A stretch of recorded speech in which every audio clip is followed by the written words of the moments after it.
All right, folks. All righty then. Come on, settle down at the back. Looking at you in the back, in the black. You can sit outside, it's fine if you want to sit outside. There we go. Thank you very much for your patience.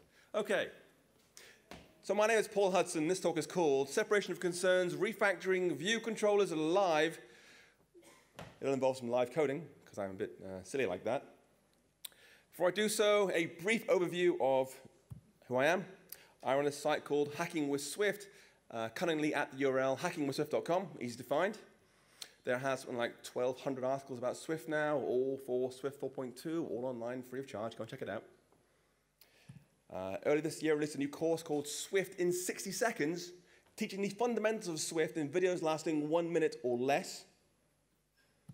I run the annual Swift Community Awards, where you can vote for the people and projects and conferences that have helped me the most over the years. You can go and vote for that at hackingwithswift.com/awards.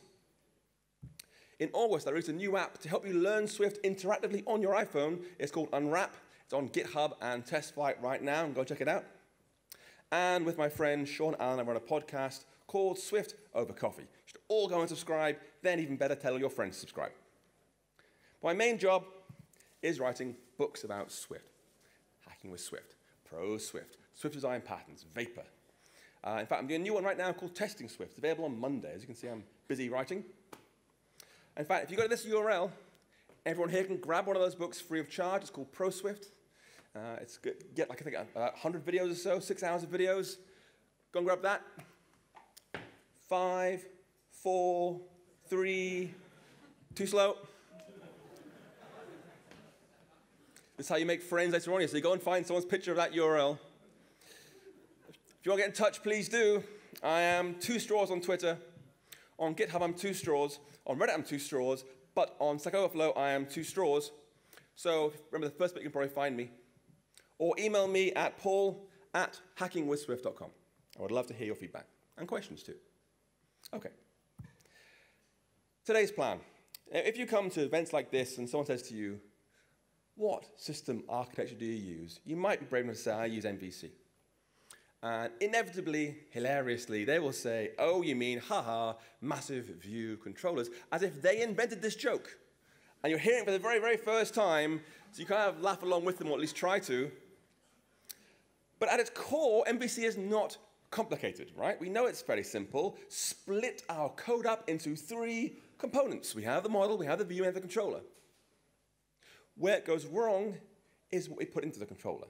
We'll say, well, that's networking, isn't it? And probably business logic and data storage to go in there to controller 2 and delegation and so forth. And you end up with what is effectively a big C architecture. It's all C. Hardly any M, hardly any V. But we're not finished. Of course, that's where you can put animations and I/O and segue and everything else. It all goes in there, because why not? Now, this is partly Apple's fault, right? They've got this really weird definition of MVC they work from. It doesn't match what the rest of the world considers MVC. The Wikipedia definition looks like this. The model updates the view. The controller manipulates the model. How often do we see that in iOS, where our model directly updates the view with MVC? We just don't do it that way. Now, as soon as you saw UI view controller, you should have realized, you should have twigged, something isn't quite right here. Is it a view? Is it a controller? Something else? And in January this year, Greg Letellier at .swift revealed to us all the actual truth here. It was staring us in the face all along.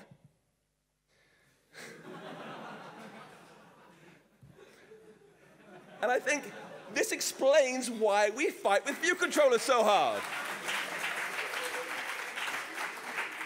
I should say, please, please share this picture on Twitter. Greg loves seeing his face next to the troll face. He loves it so much. So I think it's fair to say that UI view controller is built on top of some sort of weird sitcom burial ground. We're now cursed forevermore to deal with its many and varied weird behaviors and bugs. And worse, by combining the concepts of views and controllers into one thing, we end up with a big ball of mud architecture. Where do you put your code? Obviously, into your view controller. So, in my talk here today, I'm going to be showing you some practical examples, real techniques to help you refactor massive view controllers into sensible view controllers. And it's all going to be live coding, right? Now, you all use Xcode. You know what's going to happen. At some point today, Xcode will go, nope, and refuse to comply. You know what it's like. You'll survive. But without this live coding segment, I'll be just here lecturing you with slides saying, yes, make your view controllers better. That doesn't really help anybody, right? So I'm going to just jump in and show you actual code and really pull things apart in front of you so you can see what's going on.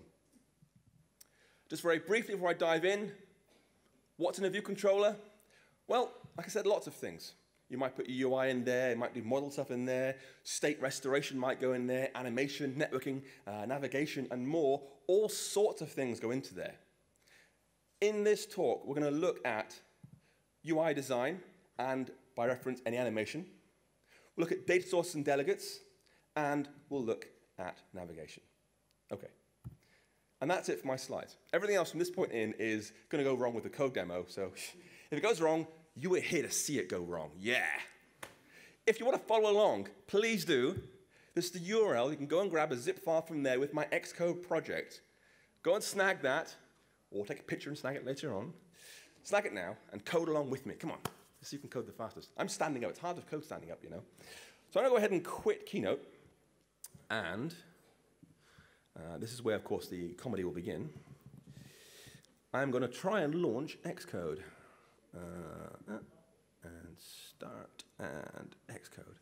Hopefully, Xcode will bounce around a little bit. If I move that, there we go. Okay, the resolution is quite low, so might have a bit of comedy around resolution, but we'll get the hang of it sooner or later. Okay, so, gosh, it's very hard to do in reverse. So I'm going to go ahead and inside Xcode, we're going to start by making an actual project so we have something to work with. Now, you already have this Turin zip file. I'm going to extract it on my other desktop and open it up in Xcode. So hopefully it'll launch over in the other window. There we go. Open up the Xcode project. Yes, it's from the internet. Of course, it's from the internet. Silly question. Of course, it's from the internet. That's the point of it. Where is my mouse cursor? There we go. Come on. Sorry, this is bending my brain slightly, doing it all in reverse. Where is my mouse cursor? Literally can't see it. Oh, there we go. There we go. It's a super low resolution screen. Okay. There we go. Okay. I'd open the wrong window. Let's move that over there so everyone can see it. Look at that. Right. Huge big Xcode. Can everyone read that source code more or less? it's pretty big, right? That's good. That's good. I'm not any complaints in the back that it's too small or something, you know. Make it bigger. Make it even bigger. Yeah, no chance. So this is the project, and you know it's like launching the simulator the very first time. It's going to be really slow. I have to press Command-R to start building that and launching it on the Xcode simulator. I'm using the iPhone XR by the looks of it. So that'll launch, that'll load the simulator and so forth, which means we've got a few seconds to spare. So I'm going to tell you an awful dad joke. Brace yourselves. What is orange and sounds like a parrot? A carrot. Come for the swift, stay for the terrible jokes. Okay, so the iPhone XR is so big, it doesn't even fit on my screen very well, so it's super low resolution. There we go. Okay. So this screen, this application I've built, and this is something I'm obviously working on this in my spare time a great deal. I'm thinking about great apps to build. And this one here is an app teaching folks how to browse through the many online free Hacking with Swift tutorials. And it lists them all in this table view. You can sort of swipe view and see stuff. I'm going to choose names to faces, tells you what you learn, and you can press start reading, and it'll hopefully hit the internet, and it'll totally work first time. Boom, you can then read it online. So there's not a lot going in this code. But there are some view controllers. So I can see here we have the main view controller class, which is type of code. Here it's, I don't know, 74 lines of code. We have a detail view controller, which has a bit more code in here, lots of view loading code in there, 91 lines of code in there. And the read view controller to show the actual web stuff, the little web view hosting thing. With a navigation delegate, it only goes to certain sites, i.e. apple.com and Hacking with Swift. So I want to refactor this code so it's much cleaner, much simpler, much more flexible for the future. And we're going to start off in viewcontroller.swift. That's where the actual app starts, so I want to start refactoring at that point as well. And we're going to start off with a sort of easy method to begin with. You'll see up here is view.load, right? Which is, of course, cool. And the view's finished loading. What do you want to do? And you'll see in here, if I sort of hide this little window, there we go. You'll see it finds the URL for projects.json in the app bundle, and errors out, we can't find it. Then it loads that into a data instance, decodes that into an array of projects, and assigns that into a project constant variable in the property. So that's fine, but this is a fairly common requirement, right? The need to decode something from your bundle and put it into an object in your thing. So rather than having this lurking around in the view controller, I'm going to start by yoinking that out of the view controller and making it shared, reusable code we can all work with. So I'm going to go ahead and select all this code. There we go, all that code there, and cut it to my clipboard. Then press Command-N to make a new Swift file. And I'm going to choose Swift file and name my thing bundle plus decoding.swift. I'm going to put in here a nice generic function to load bundle objects anywhere. So I'm going to say in Xcode, extension on bundle. You'll get a lot of typing sounds to the microphone, I'm afraid. Extension on bundle. A new method here called decode, which will take some sort of generic T that has to be, by its very nature, something decodable. Otherwise, this whole thing wouldn't really work terribly well. We'll define inside there the first parameter, the type it takes, some sort of object type, like that. And then we'll do from file name some string. And it'll return the decoded T, whatever that happens to be. Inside there, I'm just going to go ahead and paste all that code I got. So I've just basically thrown all that thing from my view controller right in there, and it's kind of correct. It's not brilliant. You see it references, project.json and so forth. So I'll just make that say instead file name, and do in here not JSON but nil. Then we have failed to locate project.json. I don't think so. That's going to be instead string interpolation with /parens file name, and the same thing down here. We have failed to load project.json, paste that in there. Then we have loaded project. I'm just loaded now because it could be anything. And then we'll do return loaded. And that more or less is correct. I make one more slight change here. It has to decode the type of what we decode, not project.self, so we'll just do type. Boom.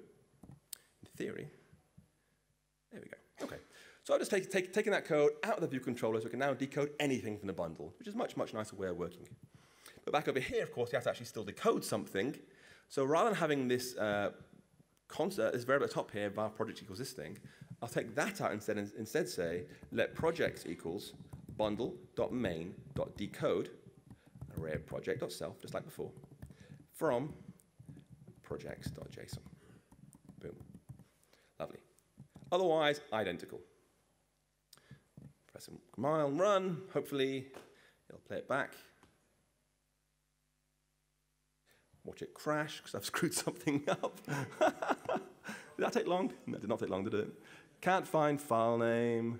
Can't find project.json. Oh, yeah, I've totally wrong. Oh, projects.json. If that's the worst bug I have today, that'll be pretty easy. So you're getting it live. You don't get these kind of things in recorded videos, do you? No, you don't, Paul. There we go. Otherwise, unchanged. Okay, and it's constant too. It's even better. We like constants, don't we? Constants are a good thing. Okay, so what else is shared functionality? Well, in our code, we have down here, we have this method here called make attributed string. This takes some project data, like its title and subtitle, and formats it nicely with certain colors and bold and so forth, right? This is transforming some model data into some different model data. NS attributed string is not view, it's model data. So we don't really want that in our view controller. If we have any else in our app that ever wants to use the same formatting, we'll have to use the same functionality. So we can yoink that out and put that somewhere else too. Question is where? Now, there are two options. If you're a view model kind of person, fine, you make a view model, wrap around it and do a view model. Alternatively, make our model understand how to transform itself into different models. I don't really mind what you use. You know your app better than I do. We only have time here for one, so I'll take the easiest one, which is basically yoinking that directly into the model. So I'm going to take this whole method out of the view controller, like that, and then go to project.json, the model for my thing and give it that method instead. It makes it a bit of changes are required, I think. I prefer something like this being a computed property rather than a method, and something like attributed title, returning an attributed string. There we go. Otherwise, it's sound. We'll probably get a few complaints. Let's press build and see what it complains about. Yeah, it's complaining because over here we're calling the method still, which no longer exists, which is fine. We can now say project.attributed title. Build and run. Yeah, okay, fantastic. Easy peasy. Next up, what remains in here, in this view controller, is table view stuff mostly. You'll see it is a table view controller. So it behaves by default as the data source and delegate for our table. So we have a number of sections, we have a number of rows and sections, self row at, and did select row at. So it's, all that's left is table view stuff. Now, of the two of those things, realistically, the data source is significantly easier to extract out and put somewhere else. Because you might want to have the same table data being loaded and shown somewhere else, so you can make reusable data sources very, very easily. Let's do that now. So in here, I'm going to press Command N, make a new CocoaTouch subclass. Subclass is objects file, listing project, data source. There we go. Next, and all I'm going to do is make this thing conform to the protocol, which is in this case UI table view data source.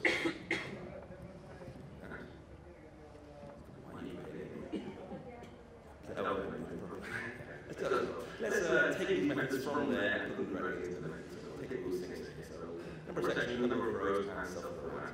All come out of there, out of the controller, and into our new isolated subclass of the next object. I'll press build, and it will play heavily to put out the refactor again. So now we're no longer a subclass of table view controllers. We no longer have to have this override keyword that we're restricted enough to do. Just take out those things. There, and there. Beautiful. Second up, we're referencing this projects array. We no longer have access to that belongs to the data controller, not the data source. What can we do? Well, we can either load it twice, we could pass it in with injection, but in this case, it makes more sense for the data source to own that data. It's a data source, right? You own the data itself. So rather than doing it twice, I'm going to take it out of the view controller and put it in the data source. So this whole thing here, this whole constant property, is going to come out of there and into our data source. So it understands what projects are and only understands. And now, those builders over here have gone away, which is fantastic. But we still have a different build error because here, in the main view controller, we're referencing the projects array, which we can only do is our data source. So we can either sort of dig into the data source and read out if we want to. Probably not a good idea. A better idea is to create a getter method in a nice way. So back in our data source, I'm going to add a new method. We'll do project and index int project and return project index. Okay. So now, rather than saying directly project index path, I'm going to say data source dot project and the index path. Much cleaner than that extra step there. Okay. Back to the path thingy. Still a slight problem. We haven't given a data source property yet. So we now have a class of data sources and a class of controller. The final step is to link them together. Tell the data controller when you're created, have a data source. I'm going to say let data source equals a project data source. And if I do load, say table view data source equals that data source. Run. Succeeding. Yeah.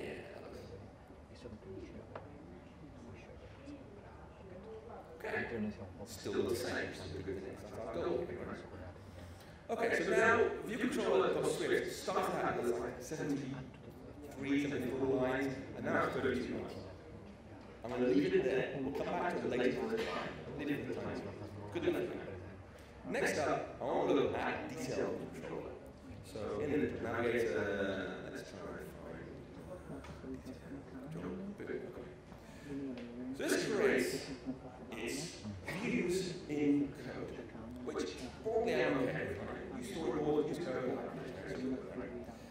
but it does commit a cardinal sin. It creates its views inside the viewDidLoad method, which is not what that method is there for. That's to be shown to be called after the view has finished loading, not when you want to start loading your view. So it's a wrong place for it. We don't want any of this code in there. In fact, what we're going to do is select a whole chunk of code here. There we go. All this stuff here. Cut it into it. So I've got it floating out. We don't want it there. It does not belong to our view controller. It's not the view controller responsibility to figure out views. That's the view's responsibility. A smarter idea, a better idea is to use that mystical V in the MVC acronym, the view list. So I'll press Command N with another new type, a subclass of UI view. I'll call this thing detail view. Then create that. Yes, it's fine. And this will hold our code making that detail view. All that's what we had in the view controller for. So we'll start by having init frame, that's what we're using in the code. I'm going to paste all the code in there. There's a few errors in there, because the thing is it has like view.this and so forth. I'll get rid of the view there, and there's one here. All these view dots are not needed anymore. View there, view there, view there, and be anymore. Quick way to find it quite correctly. Anger at that is fine. A second. Anger at that is also fine. Fine. It needs an encoder, it doesn't need an encoder. So we'll do an encoder, which is a load of storyboards, which we're not going to be using here, so I'll just do fatal error. I don't think so. Okay. So we still have compile errors, right? We've got rid of all the view dots and so forth. But this thing has to know what to fill itself with. It's trying to read like project.topics, what will load, project title, and so forth. It has to have these information provided somehow. And rather than using init frame, a nice thing to do is to pass the project load directly. So you can say, I'll give you the project you're designing to configure yourself for that. So it'll know the project to use. And now I can compile.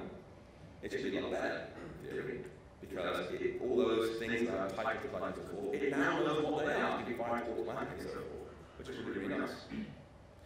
But we still have a problem. If you look at the way the button works, down here you've got show button, add target, select a read project for touch up inside, right? Trigger something when the button has been tapped.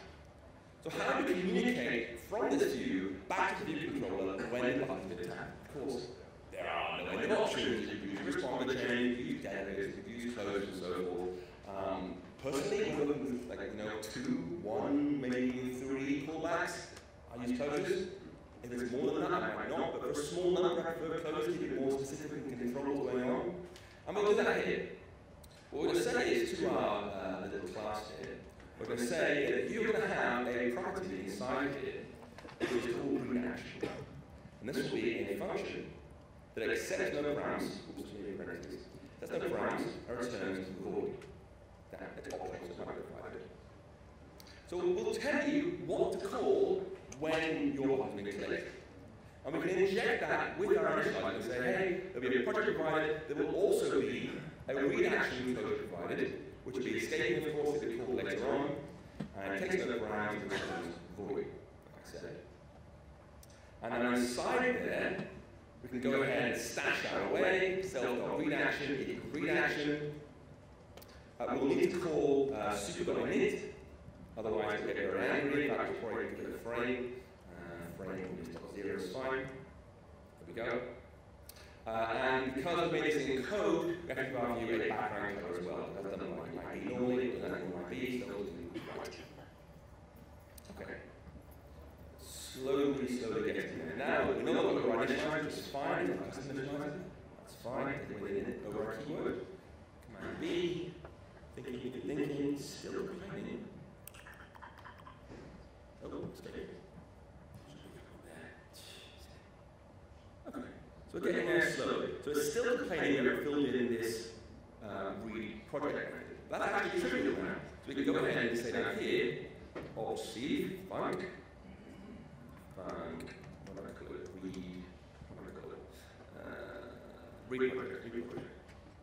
read project, just called read action. Options need a question mark as well. Great, that can pass directly now. And to hook that up, to actually use that in detail view controller, what we want to do, we'll go back to the view controller again, and we'll go up here, add in load view method, that, and say our view equals a detail view with the project, and the read action, our existing read project function name. What we knew before. Boom. We now can even actually go out and scrap the Alt-C down here. So it's the code is fantastic. So far, we have centralized the code. We've split off table resources, and we've now moved from view code to the UI view subclass. Let's now look at read view controller script. This is a fairly simple WebKit wrapper that disallows most sites only allow apple.com and hashtags.com, all things so it doesn't need, of course. And this isn't very nice, but what it does is it makes this one view controller also a navigation delegate for WebKit. So we can say, I'm allowed to go to this site down here, decide policy for some action. And it will say, well, get the host being used. It'll say, grab the host out here, and then don't want to allow sites. No, allow sites contain that thing. If so, allow it, otherwise disallow it, and print a message out, and so forth. And that's fine, but again, this is really useful thing we can spin up and put somewhere else. And spin up and put it somewhere else, we can use it somewhere else as well, and change our mind later on. Like how do we have to change our mind in line with view controller? Like if I'm in Charles Redmond mode, only these 2 sites, otherwise these 10 sites, otherwise these 50 sites. It's messy. Having multiple different objects you can switch between is trivial and much more useful. So I'll press Command N, make another new file. This will be a subclass of NS object, and called navigation delegate. It's gone into the leaf, in the much better. This thing is going to import WebKit, and it will be in WK navigation. Thank you very much for completion. That one? No. That one? Yeah. Okay. Cool. So now go ahead and back to view control. I'm going to literally paste all this code and cut it out here. Cut it. And paste it into there instead. Much better place for it. I'll copy it across the allowed sites array, which sites it goes to. Like that. Boom, let's put that in there as well. Build. Okay, so now, rather than having our view controller act as the navigation delegate, which it is doing right now, we don't want that. Instead, we want to have our own delegate property. So we'll do navigation delegate equals instance of navigation delegate, and pass that into our web view. So again, if you want to enable more sites later on, all you do is change that one property to different instance of object, and boom, everything updates automatically.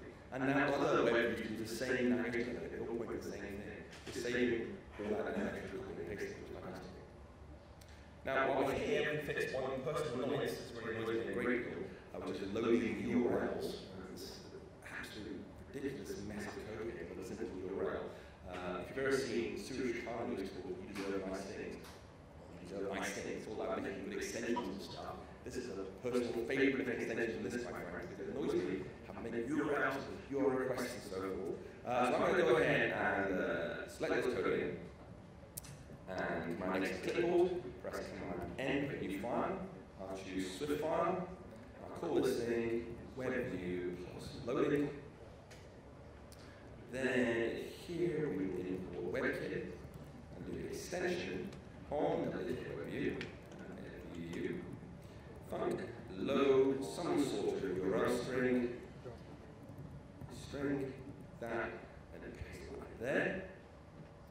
We're going to clean up slightly with URL hard code there and out, which is not very helpful. So let's take all that out.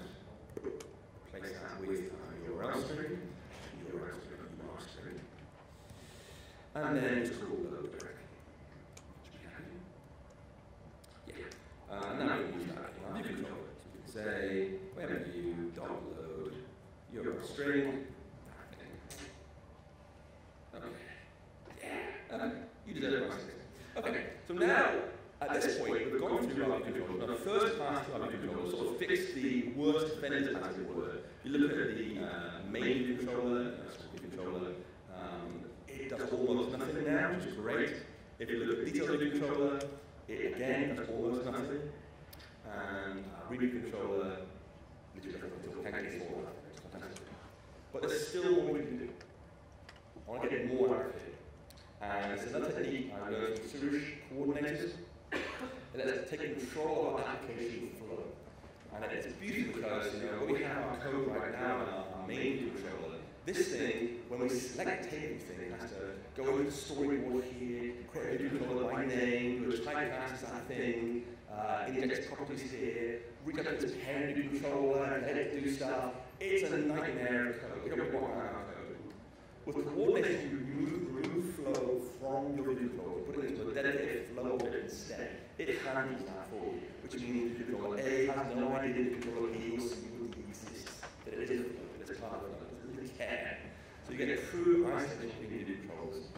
Plus you do things like A/B testing, you do micro variables and so forth. Absolutely beautiful. Anyway, so we'll go ahead. So the first thing we do that is we'll start with a nice, simple, coordinated implementation. So I'll press Command N, get a new file, choose Swift file, make this thing called coordinator. We'll make a protocol that defines what is a coordinator. So we'll do an import UI kit. I'm going to say, if you want to be a coordinator in my project, you've got to have 2 properties plus a method. So we'll first say protocol coordinator. First property is a navigation controller. Something that can push and pop views onto the screen. And it gets there. I'm going to try and hide this. There we go. A nav controller can push and pop views freely. Then we'll have an array of children. So we'll do var children is an array of coordinators. These are sub-coordinates for larger apps. We want to say, this part of the thing, that's my buying flow, that's my authentication flow, my login flow, plus one parent coordinate. So that's a child. What are we using here? You might use your else. And finally, a method, start. When you are ready to take control, go for it. We'll call start on you. You are now controlling now. That's how it works. So that's what we want, an absolute minimum implementation of coordinators. And then make a concrete implementation of that we can use in our app.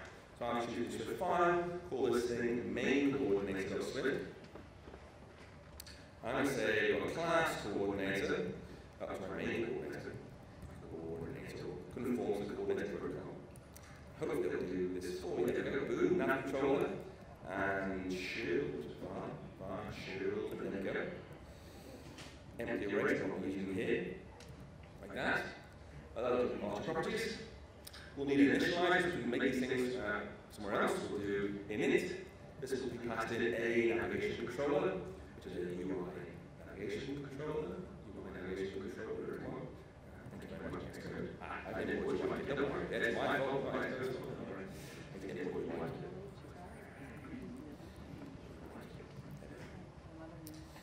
And we'll do self.nav controller. Is that a nav controller? Finally, func start. I'm going to fill in that in shortly. So that's our real concrete implementation of coordinators. We want that thing to have control over our app as soon as the app starts. This does take a little bit of boilerplate. If you're doing iOS code before storyboards come along, you will know this boilerplate. Nowadays, storyboards will work for us, but when I'm removing them, they will go away. So I'm going to open up this thing with a main storyboard again, which is. I'm going to find and delete my root nav controller. I don't want that. Boom. And similarly, in my project settings, I don't want to load main storyboard the app launches. I do not want storyboards to bootstrap my app. I will do it myself using coordinators. Much faster than working, you see.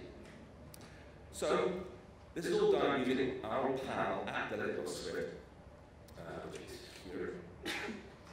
And inside this thing here, definition options, that's where we're going to create our app, the bootstrapping stuff. So first, make a property. We'll say var, a coordinator, is an optional main coordinator. You'll fill it inside the definition option. So our boilerplate code inside here starts off by making a nav controller. So I'm going to say nav controller equals a application controller. That.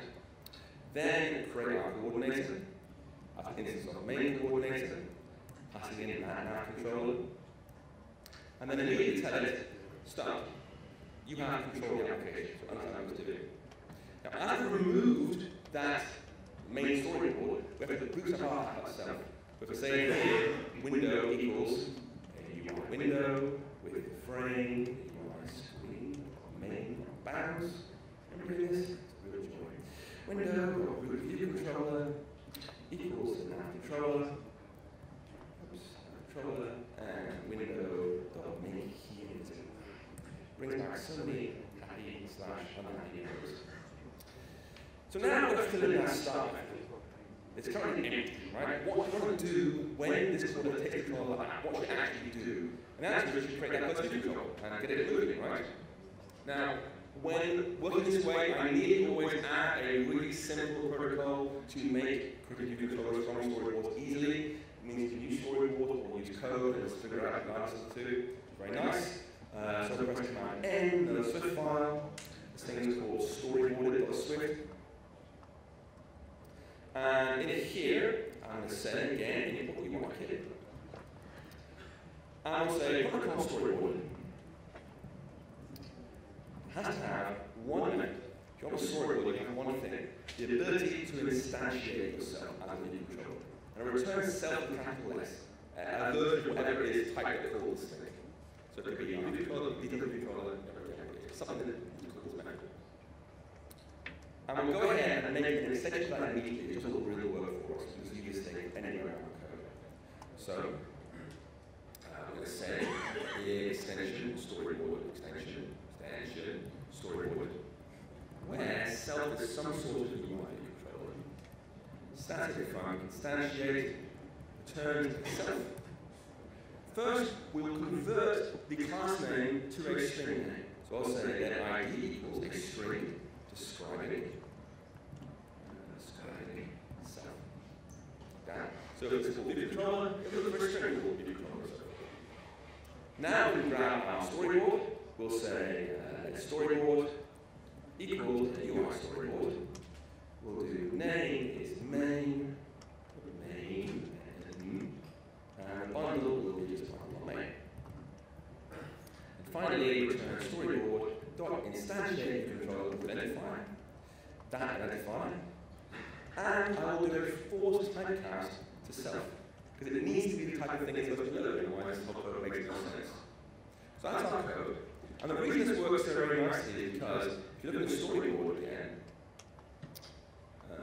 in the storyboard, you will see, if I open up, say, detailed controller, it has the class name detailed controller and the storyboard ID detailed controller. So the class name and the storyboard ID match every time. So as long as you have the class name, we can get the storyboard ID and anyone can say it really nice. Okay, so now we have that, we can make our view controllers conform to storyboard. So we can go to view controller and say, so many little powers at the time of this code. We can go in here and say, you are storyboard.